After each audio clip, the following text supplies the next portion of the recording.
Recording has begun. Recording has begun. Assalamu alaikum wa rahmatullahi wa barakatuh. Today is Sunday the 19th of November 2023, and the time is 3:20 p.m. As you can tell, it's quite wet and cold outside, so I'm not going outside. I'm just going to make my vlog from here today. Nothing really new to report. It's a Sunday. It's wet and cold outside. Not going outside, so just going to stay at home. I've got lots of work to catch up on, especially domestic work. I mean, one of the problems is that cleaning is not. I'm going to put my hands up. Look, hands up. I confess, cleaning is keeping a domestic household clean and tidy is not my strong point. Hey, we're not perfect. I'm not perfect. I don't claim to be perfect, and so therefore, cleaning is not my best. It's one of the tasks that always gets left, because it's not an emergency, it's not a priority. Going to court, preparing court documentations, doing the job of a solicitor and a barrister all rolled into one as a litigant in person is a higher priority. How to present myself to the world outside is a higher priority. And then, you self-neglect, and that's often what happens. There are certain things that are priority for me and certain things that are not priority for me. Having dirty clothes is not a priority having clean clothes is not a priority for me. I don't mind them getting dirty. I've got nobody to impress, so that's one of the reasons that the domestic situation has become so bad. But we live in a society where outward appearance is more important than the reality, and I'm falling victim to that myself. But the bottom line is that when it's outside appearance, there are other people that are judging you. Society is judging you, and they're looking to find any weakness in you. Behind these closed doors, if there's a weakness, then nobody needs to know about that. Nobody needs to see about that. Obviously, I'm not doing anything illegal or malfeasant. I'm not abusing people. I'm definitely was not abusing my brother. We were just being neglected because the local authority had stolen all the money. But yeah, I mean, I've suffered from depression, and the depression leads me to not being active, and the lacking of activation gets to lack of maintenance. The lack of maintenance makes the house dirty, and when the house is dirty, the local authority come and say, you're not looking after somebody properly. We can see the house is in a despicable state, and therefore we're going to take your brother.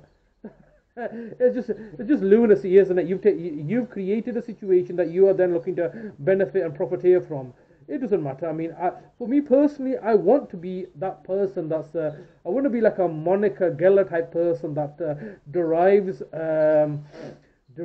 de-stressing from cleaning.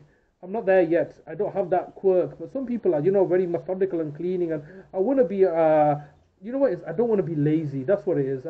Like Jordan Peterson says, you need to clean up your bedroom. I'm just lazy, and I think I don't mind other people. I don't care what other people think, but I do care what I think of myself. And what I think of myself is being lazy, and I don't think laziness is an admirable quality or trait. I want to be industrious and hardworking and to achieve my goals and objectives like Andrew Tate is.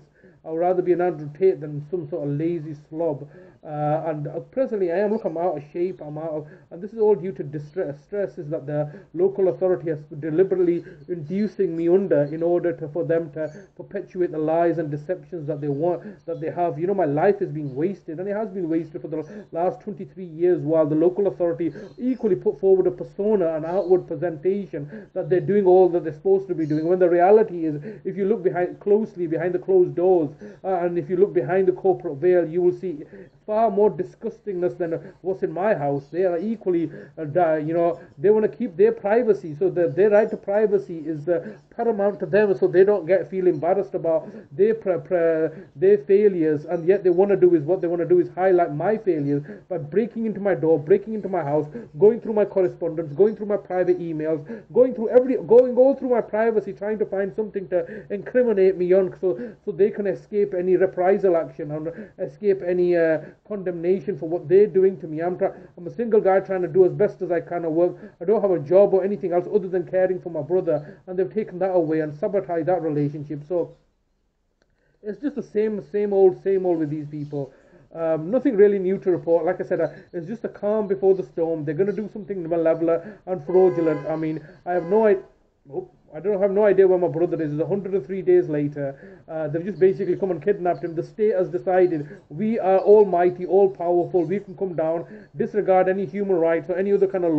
we'll do as we please, we'll come over and we'll take who we want, and we'll plunder and profiteer as they normally do. Well, it comes from the historical background, does it? Plundering and profiteering in order to achieve an objective or a narrative. What is one to do but simply continue, be patient and continue striving on, because that's all I can do, isn't it, at this moment in time. Everybody's, they've isolated me, socially isolated me. I've got no friends, no family now. What the hell?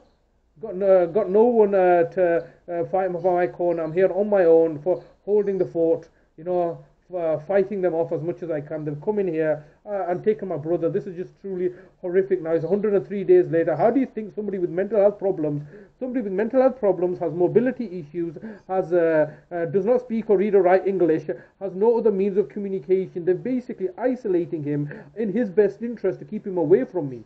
And yet when I've previously said all sorts of horrible things, they've not done anything. They want me to hurt and harm these people, so then they have a leverage. That's all they really care about, isn't it? They need me to harm, they need the carer to harm the vulnerable people. Then they come across as the heroes, saviors of the day, put the people into prison, get the members of the public to pay to house people in prison, and then they get to save all the money. It's just a dirty tactic that they employ. And they then have respectability, authority, and say, look, we were just doing things to save vulnerable people. You shouldn't be hurting vulnerable people, when the reality is that you're creating the neglectful environment that causing alarm, harm and distress to vulnerable people, and then you're looking to profiteer on that, putting people to prison, getting the public to pay for the crimes, and while the local authority escapes any kind of recrimination, any kind of condemnation, and simply they come across as the good guys, as the saviors of the day, when the reality is it's all false contrivance, more fraud and deception. So yeah, that's the situation for today. I don't really know what else to say. It's getting cold and wet outside. I'm just going to leave it there for today. Just to tell you that just another day in the cold and wet, just trying to do some cleaning, trying to do some domestic work before tomorrow. We go back to war tomorrow, back to back to work, fighting the tyranny and the oppression and the lies, and dealing with the lies and deceptions of the authorities. So we'll just leave it there then. Allah Hafiz. I'm not suicidal. I'm not going to kill myself. And if any harm comes to me, it's as a direct result of the local authority plotting and planning with all their associates and partners to cover up their own lies and deceptions and fraud and corruption, and in order to target and victimize me. Allah Hafiz. I'll see you guys tomorrow.